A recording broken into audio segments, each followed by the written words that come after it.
kami mewakili daripada Daya Irsyad Al-Abidin Qur'ani mengucapkan ribuan terima kasih dan penghormatan sekaligus kepada filantropi Indonesia yang sudah memberikan kita fasilitas ataupun kemudahan untuk terlaksananya acara kita pada hari ini, dan juga berkat kerjasama dengan pengurus wilayah Nahdlatul Wathon PWNW yang hari ini diwakili oleh pengurusnya langsung, sekretaris dari PWNW yaitu Tengku Faisal Al-Hashim. Raih berkah maha guru kita dan bersyukur pada yang dan kebersihan ini penting sekali dalam agama kita dan termasuk hal yang utama dalam agama kita.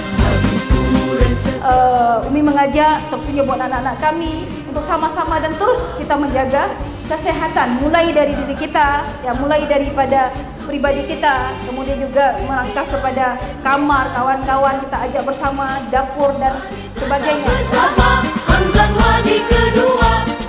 Di dalam Al-Quran surat Al-Waqiah itu ada bunyi ayatnya la yamassuhu ilal mutahharun.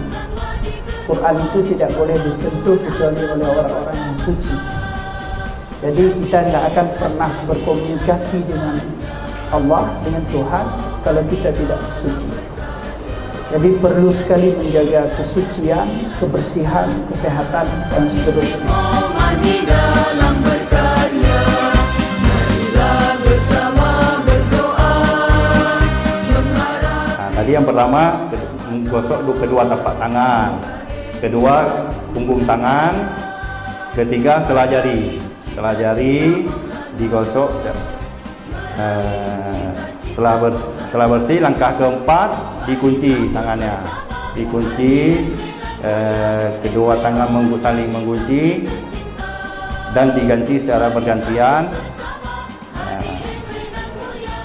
Langkah kelima menggosok ibu jari, cara memutar tangan kanan mengepal ibu jari tangan kiri, setelah itu menggosok seperti ini, seperti kita tekan gas Honda ibu. Nah, ini.